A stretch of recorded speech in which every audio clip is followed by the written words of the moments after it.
तो देखो जे एडवांस 2024 का जो पेपर है वो आईआईटी मद्रास बनाने वाला है और तुम्हारे माइंड में काफी सारे कंफ्यूजन्स होंगे। क्या पेपर इजी आएगा, क्या पेपर टफ आएगा, क्या केमिस्ट्री का पेपर एनसीईआरटी से आएगा, हमें कितना स्कोर करना है, तो काफी सारे कंफ्यूजन्स होंगे। तो आज की इस वीडियो में हम 2023 का जो जे एडवांस का पेपर हुआ है उसका पेपर 1 और पेपर 2 हम तुम्हारे सामने सॉल्व करके दिखाएंगे और मैं बताऊंगा कि तुम्हें सिंगल चॉइस को पहले करना है, इंटीजर को पहले करना है, मोर देन वन चॉइस को किसको पहले करना है, किसको किस सीक्वेंस में करना है, जिससे कि तुम्हारे इंडिविजुअल कट ऑफ और तुम्हारे जो ओवरऑल स्कोर है वो दोनों कैसे मैक्सिमाइज हो सके। याद रखना है जे एडवांस में हमें सब कुछ नहीं करना है, लेकिन हमें उतना करना है जो हमें बाकियों से अलग करे और जो हमारी ड्रीम आईआईटी को क्रैक करने में मददगार हो। तो चलिए वीडियो को शुरू करते हैं और आपको ले चलते हैं स्क्रीन पे। Thank you.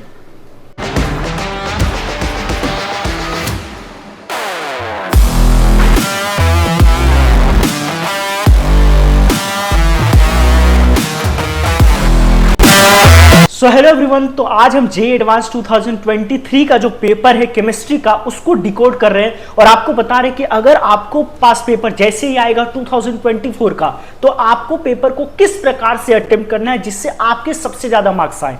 वैसे तो देखा जाए जे एडवांस अपने आप में काफी ज्यादा टफ होता है और इन 6 घंटों में आपकी एनालिटिक स्किल को जांची जाती है कि आप कोई डरावना सा पेपर, कोई नया सा पेपर जब आपके सामने आता है तो आप उसको कैसे रिएक्ट करते हो।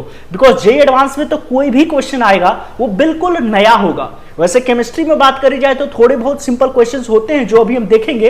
पूरा पेपर को मैं खोल के दिखाऊंगा आपको जे एडवांस 2023 का को कैसे अटेम्प्ट करना। हालांकि वीडियो लंबी नहीं बन सकती है, तो अगर आप कमेंट करोगे तो मैं पेपर को सॉल्व करके भी आगे की वीडियोस में दिखाऊंगा, बट फिलहाल के लिए हम सिर्फ देख लेते हैं कि क्वेश्चंस कैसे पूछे जाते हैं, किस प्रकार के क्वेश्चन होते हैं, किस प्रकार का पेपर का पैटर्न होता है। तो चलिए वीडियो को स्टार्ट करते हैं, ठीक है। तो सबसे पहले अगर अपन देखें तो यहाँ पे जे एडवांस का मैंने केमिस्ट्री का खोल रखा है पेपर और यहाँ पे सबसे पहले दिख रहा है कि 1 और more of these 4 options are correct. तो सबसे पहले अभी इन वाले पार्ट को अगर मैं बात करूं तो इसको अपने को नहीं करना है। सबसे पहले उन क्वेश्चंस को अटेम्प्ट करो जो सिंगल चॉइस क्वेश्चन हो। अब जैसे इसमें देखो पार्शियल मार्क्स हैं और नेगेटिव मार्किंग भी -2 है, तो सबसे पहले हम लोग अभी इसको फिलहाल के लिए रोक देंगे और सबसे पहले अभी हम लोग नीचे की तरफ जाएंगे और एक बार देख लेते हैं। अभी देखो यहाँ पे सेक्शन 2 जो है उसमें 4 क्वेश्चंस हैं और 4 ऑप्शंस है। Only 1 of these 4 options is correct. तो सबसे पहले ये जो सिंगल चॉइस वाले होते हैं जिसमें +3 और -1 नेगेटिव मार्किंग होता है, ये वो क्वेश्चंस होते हैं जिसको आप कर सकते हो। तो जैसे अगर क्वेश्चन 4 में देखें, एक सेकंड के लिए मुझे पेन को क्लिक करने दो। तो मान लो कोई भी अपन सेलेक्ट कर लेते हैं। तो अगर इफ यू सी, अगर मैं देखूं ये क्वेश्चन नंबर 4 को अगर देखो तो देखो क्वालिटेटिव एनालिसिस से पूछ रहा है कि व्हाइट पीपीटी कौन सा है, तो ये जिसको पता है उसको डेफिनेटली हो जाएगा, राइट। और अगर मान लो क्वेश्चन नंबर 5 की भी बात करें तो देखो ये पूछ रहा है तुम्हारा इलेक्ट्रोकेमिस्ट्री से 4, 5, 6 इस प्रकार के जितने भी क्वेश्चन हैं। अगर 6 की भी बात करी जाए, 6 वैसे एक अच्छा क्वेश्चन है, देखने से ये छोटा लग रहा है लेकिन ये क्वेश्चन काफी ज्यादा डरावना है। 2-3 पेज में सॉल्यूशन बनेंगे। और वैसे भी जब हम क्लास में पढ़ाते हैं तो बच्चों को बोलते हैं कि आयनिक इक्विलिब्रियम वाला जो पार्ट है उसको आप थोड़ा सा लेट के लिए छोड़ सकते हो या फिर आप बिल्कुल भी छोड़ सकते हो। ये क्वेश्चन थोड़ा सा मैं टफ वाली कैटेगरी में डालूंगा। और अगर 7 की बात करें तो अगेन एक नॉर्मल क्वेश्चन है, एरोमेटिक पे है, तो इसको आप कर सकते हो। तो आप देख लो कि क्वेश्चंस सबसे पहले जो आपको करना है, इन सब से हमें आइडिया लगाना चाहिए, वो सिंगल चॉइस क्वेश्चन। उसके बाद आप इंटीजर कर सकते हो बिकॉज इंटीजर में क्या है, नेगेटिव मार्किंग नहीं होता है, तो कॉन्फिडेंट रहते हो और उसमें तुक्केबाजी की भी कोई चांस नहीं होती है। तो आई वुड रिकमेंड कि इंटीजर वाले भी क्वेश्चन जो होते हैं आप देख सकते हो, जैसे स्टाइकोमेट्रिक रिएक्शन नॉर्मल क्वेश्चन पूछा है, राइट। और gas as compressibility factor, real gas का एक क्वेश्चन अगेन आ गया है।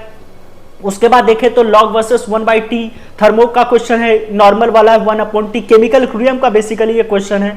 उसके बाद अगर देखो एक्चुअली देखो प्री एक्सपोनेंशियल फैक्टर वगैरह पूछ रखा है, इसमें थोड़ा वो भी डाल रखा है अच्छे से फॉरवर्ड बैकवर्ड का, अगर जिसको आइडिया हो। और अगर मैं क्वेश्चन नंबर 11 की बात करूं तो ये देखो आइडियाबेटिक प्रोसेस अगेन थर्मोडायनेमिक्स का। जब क्लास में भी पढ़ाते हैं तो बोला जाता है कि थर्मोडायनेमिक्स के जो बेसिकली क्वेश्चन नंबर 11 है वो मॉडरेट कैटेगरी में आएगा और ये एक्सपेक्टेड था कि थर्मो का एक क्वेश्चन आएगा।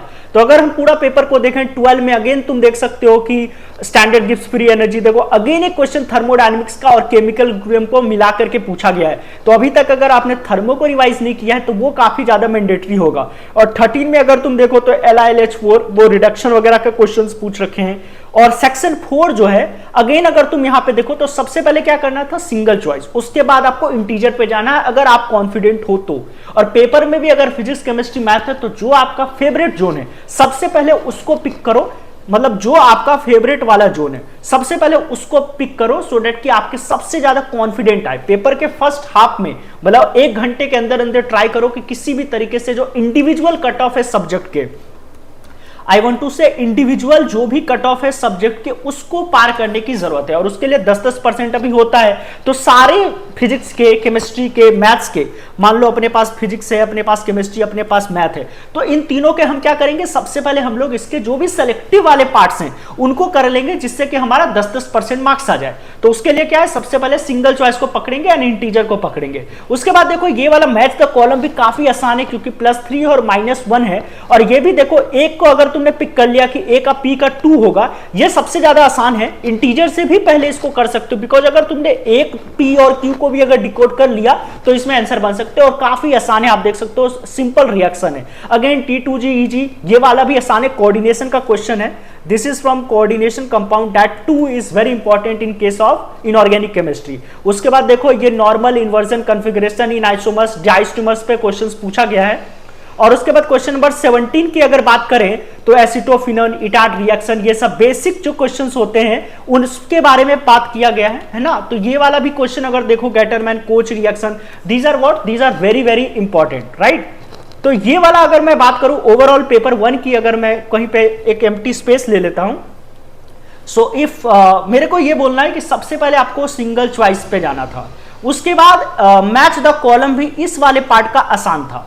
उसके बाद अगर अपन बात करें तो इंटीजर था, और उसके बाद मोर देन 1 चॉइस। अब लास्ट में ये वाला पोर्शन पे आएंगे गाइस, देखो बिकॉज इसमें हो सकता है कि कोई क्वेश्चन सही हो, कोई क्वेश्चन 2 ऑप्शन सही हो, कोई 2 क्वेश्चन, अभी जैसे ये वाला क्वेश्चन है। अब देखो ये वाला अगर क्वेश्चन की मैं बात करूं तो इसमें पूरा का पूरा किस चीज पे, ग्रीनगार्ड पे बात किया गया पूरा। देखो PHMGBR है ना, अगेन PHMGBR, देन अगेन नीचे में PHMGBR, तो हर जगह PHMGBR, जिसको PHMGR के बारे में पता है, जिसको एसिमेट्रिक सिमेट्रिक कार्बन के बारे में पता है, उसका ये क्वेश्चन सही होने की प्रोबेबिलिटी। अब वीडियो काफी लंबी हो रही है तो अब हम तुरंत चलते हैं पेपर वाले 2 पे चलते हैं। अच्छा पेपर 2 पे चलते हैं, बिकॉज लंबा नहीं कर सकते वीडियो को, और अगर कमेंट करोगे तो मैं तुम्हें, तो अब देखो ये वाला जो है ना वो पेपर 2 आ गया। अगेन इसमें पहला जो है वही देखो, only 1 of these 4 options is correct. तो सबसे पहले हम इधर में इसी पे जाएंगे, मतलब आपको ये दिमाग लगाना सिंगल चॉइस। देखो अगेन ये वाला क्वेश्चन केमिकल बॉन्डिंग का नॉर्मल है, 2p स्टार वाला हम लोग क्लास में भी कराते हैं। उसके बाद देखो ये तो सबसे आसान है, आपको पता है सरफेस केमिस्ट्री का क्वेश्चन वैसे तो जेईई मेन में आता नहीं है, जेईई मेन में हटा दिया गया, बट देखो ओनली थ्योरेटिकल क्वेश्चन है तो ये आसान है। उसके बाद देखो Mg dry ether, CO2 dry ether, ये अगेन फिर Mg और ड्राई ईथर पे पूरा तरीके से क्वेश्चन लिया गया है। और नॉर्मल पूछा है कि कैनिजारो कौन सा होगा, तो कार्बोक्सिलिक कंपाउंड वाला जो पार्ट है वो कैनिजारो, एल्डोल कंडेंसेशन, ये सारे इंपॉर्टेंट होते हैं, कॉलवे इलेक्ट्रोलिसिस है ना।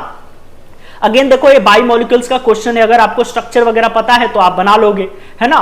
तो सबसे पहले वो कर सकते हो। अगेन देखो 1 और मोर देन 1 है तो इसको हम लास्ट के लिए रख सकते हैं, बिकॉज इसमें -2 भी होता है और काफी थोड़ा डरावना होता है। तो अभी के लिए सबसे लास्ट में आओ इस पे। और देखो अगेन इंटीजर टाइप है, अगर तुम्हें आता है, इसमें नेगेटिव मार्किंग नहीं होता है तो आप कर सकते हो, बट इसमें तुक्केबाजी चलेगी नहीं, बिकॉज अब 1 to 100 में कौन ही तुक्केबाजी करेगा। तो इसके लिए ये वाला भी पोर्शन आप देख सकते हो। तो उसके बाद इंटीजर में आ सकते हो। और देन अगेन सेक्शन 4 को देखो, ये न्यूमेरिकल वैल्यू है, और अगेन इसमें ये बोल रहा है कि ट्रंकेट करो, +3 है, अगेन 0 है, इसमें नेगेटिव मार्किंग नहीं है। तो यहां पे भी आप देख सकते हो कि एक क्वेश्चंस है पैराग्राफ टाइप का, then again paragraph 1 and 2, and again at the end of the paper, जैसा कि मैंने बोला at the end of the paper आपको MCQ पे आना है। और MCQ कौन वाला, मोर देन 1 चॉइस वाला। तो गाइस देखो अगर पेपर को समराइज करें, जैसे कि मैंने कुछ पॉइंट्स भी बनाए हैं, तो उसके अनुसार मैं यही कहना चाहूंगा कि सबसे पहले आपको क्या करना है कि चूज द सब्जेक्ट। एक बार मैं एम्प्टी स्पेस ले लेता हूं कहीं पे, और सबसे ज्यादा जो इंपॉर्टेंट होगा वो ये होगा, चूज द सब्जेक्ट। PCM में, फिजिक्स केमिस्ट्री मैथ में जो आपका फेवरेट है उसको सबसे पहले चूज करो। उसके बाद क्या करो, EG1 फर्स्ट। सबसे पहले जो इजी वाले हैं, इजी वाले से मेरा मतलब है आपके वो टॉपिक्स जो सबसे ज्यादा इजी हैं, उसके लिए आप क्या कर सकते हो कि जो आपका हार्ड टॉपिक है ना उसको एलिमिनेट कर दो। सबसे पहले क्या करो कि जो भी तुम्हारा हार्ड टॉपिक्स है उसको तो एलिमिनेट कर दो, उनको करना ही नहीं है, उनको क्वेश्चंस को रीड करने में भी तुम्हारा टाइम वेस्ट नहीं होना चाहिए। तो सबसे पहले उनको हटा दो और जो जो इजी है सिंगल चॉइस में, इंटीजर में, मोर देन वन चॉइस में, उनको कर दो। तो सबसे पहला होना चाहिए single correct, then single correct paragraph का जो ऑलरेडी मैंने बता रखा, then match the column, then multi correct and then integer type. Integer type depends कि इंटीजर टाइप में आप कितना ज्यादा कंफर्टेबल हो। एलिमिनेट करने का मैंने बता रखा है। पैराग्राफ को सीक्वेंस वाइज बनाना। पैराग्राफ में क्या होता है, कई बार एक क्वेश्चन से दूसरा क्वेश्चन लिंक होता है, तो ये काफी ज्यादा इंपॉर्टेंट होगा कि आप पैराग्राफ वाला क्वेश्चन जब बना रहे हो तो उसको किस प्रकार से बना रहे हो। तो वो लिंक्ड होता है, एक को सॉल्व करोगे तो दूसरे में उसकी वैल्यू पुट होती है, तो उसको सिंक्रोनाइज करके सीक्वेंस में बनाना। मल्टी करेक्ट में नेगेटिव मार्किंग है तो ध्यान से रखना है ना, ओनली अगर श्योर हो तभी करो, अदरवाइज आपको पता है कितना है -2, तो काफी डरावना हो सकता है। न्यू क्वेश्चन एवरी टाइम आता है, तो आप ये नहीं उम्मीद कर सकते हो कि क्वेश्चन देखा रहेगा, तो बिल्कुल अच्छे से अंडरलाइन करके वैल्यूज को पेपर में करके ही करना चाहिए। उसके बाद जब सब कुछ हो जाए तो तुम्हारे जो हार्ड वाले हैं, जो तुम्हारे वीक टॉपिक्स हैं, उनको जाकर के सॉल्व कर सकते हो eight the end of the paper. हाँ, यहां पे टाइम डिस्ट्रीब्यूशन का फैक्टर बहुत ही ज्यादा जरूरी है। टाइम डिस्ट्रीब्यूशन इसलिए बोला जा रहा है बिकॉज आपको इंडिविजुअल कट ऑफ भी लाना। इट्स नॉट लाइक कि हम सिर्फ फिजिक्स और केमिस्ट्री करके पूरा का पूरा 200 ले आए, 250 ले आए, नहीं, हमें मैथ्स में भी लाना है। तो individual cut off is important in comparison to JEE. JEE में तो आपका 2 आता है तो भी हो जाता है, बट यहां पे तीनों को बनाने की जरूरत है। और एक चीज सबसे इंपॉर्टेंट है कि जैसे ही पेपर 1 हो, लेट से अपन ने पेपर 1 दिया, तो पेपर 1 और पेपर 2 के बीच में जो डिफरेंस है, जो भी आपको टाइम मिल रहा है, उसमें यही ट्राई करो कि डिस्कशन नहीं करो। अदरवाइज क्या होगा, अगर पेपर 1 खराब गया, जो कि लोग वहां पे माहौल ऐसा बना देते हैं, तो उससे आपको कहीं ना कहीं इशू आ सकता है। और ब्रेक में हमेशा क्या करो कि लाइट फूड लो, मतलब ज्यादा मत खाओ, नहीं तो प्रॉब्लम आएगा। गाइस, वीडियो को लंबा नहीं करते, ऑलरेडी आपके पास बहुत ही कम टाइम बचा है, तो मैं इस वीडियो को समराइज करता हूं। तो आपने देख लिया है कि पेपर का पैटर्न कैसे है, हम पेपर को अटेम्प्ट कैसे करते हैं। अगर इस प्रकार से आप अटेम्प्ट करोगे तो आपकी केमिस्ट्री में जो भी स्कोर आ रहे हैं उससे 40 to 50% का इंक्रीमेंट जरूर होगा।